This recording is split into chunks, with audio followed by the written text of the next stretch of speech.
right, welcome back, everybody.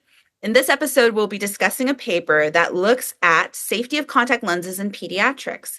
Our guest expert for this episode is Dr. Erin Tomiyama, who is an assistant professor of optometry at Marshall B. Ketchum University. Welcome, Erin.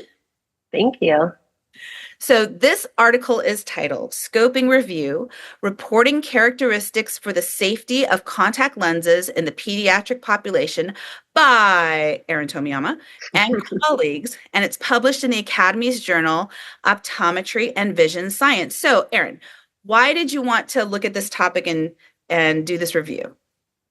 Yeah, so there's a lot of, there's definitely been an increase in prescribing contact lenses in the pediatric population, specifically because of myopia control. So in the last, 10 years or so, we've seen a rise in just prescribing. And so really there hasn't been as much data in terms of safety for specifically in children, right? We have a lot of data on safety of contact lenses in adults, but when it comes to the pediatric population, not as much. So we were just interested in seeing what's out there. I guess it's important to recognize that this is a scoping review. So a scoping review is really just a search of the literature to see, what has been published, what information do we know, and not necessarily a systematic review. So it's not any there's no analysis in this paper. So we didn't go into, analyzing, okay, this type of lens has this risk, or so to speak. Okay, well, that makes a lot of sense. So can you briefly describe, how did you decide which studies to include? Yeah, so obviously we were focused on children, so 18 and under for the age. We didn't want to have limitations in terms of types of contact lenses, so we were really looking at soft lenses, hard lenses, ortho-K, etc. The main caveat is that we were looking at lenses that were being used to correct refractive error, so not sort of any lenses that were used for any sort of condition. Really, kind of your basic standard lenses that you're prescribing to just correct refractive error. We didn't have limitations in terms of locations, but all of the studies did have to be published in English. And then, so we could analyze it and read them. And then some studies did have mixed populations, right? They maybe went from age 6 to 30 or something like that. So if the data was kind of mixed together, we weren't able to extract it. So those were also excluded. So we ended up with about 73 studies total that were evaluated, but our initial search really had over 5,000 hits. So after kind of sifting through that data, we ended up with about 73 studies. That's a lot of data to have. A lot. Okay, so what were some interesting findings that you had in the studies that you looked at? Yeah, so most of the studies actually reported on orthokeratology lenses. So one of the things to note is that, a lot of the studies, they had to report some sort of adverse event or some sort of risk of something, right? So if it was just a study that talked about, myopia control and axial length and things like that, then it was excluded. So really we're looking at those that reported adverse events. So most of the 73 studies that were included, most were talking about ortho-K, some also were talking about soft lenses. Of course, with the fact that most of them are about ortho-K, then we noticed, a rise in number of studies since 2018. So again, the last 7 years, I can do math in my head. And then most of those studies, like I said, have really been done in adults. So these were ones only looking at kids, only looking at adverse events.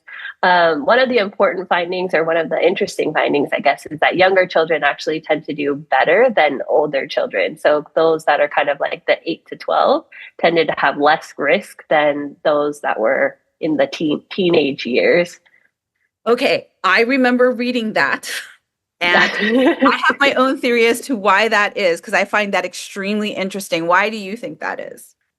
Yeah, I mean, I know we've discussed our theories offline, and I do think, we're in alignment in that, the younger kiddos have a lot of support from parents, support or helicoptering, I guess, is another way to put it.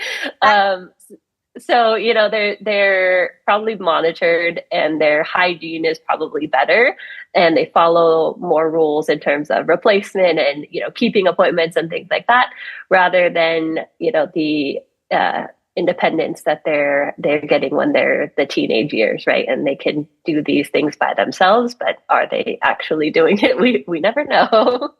That's a nice way of putting it. The independence of teenagers. Yes.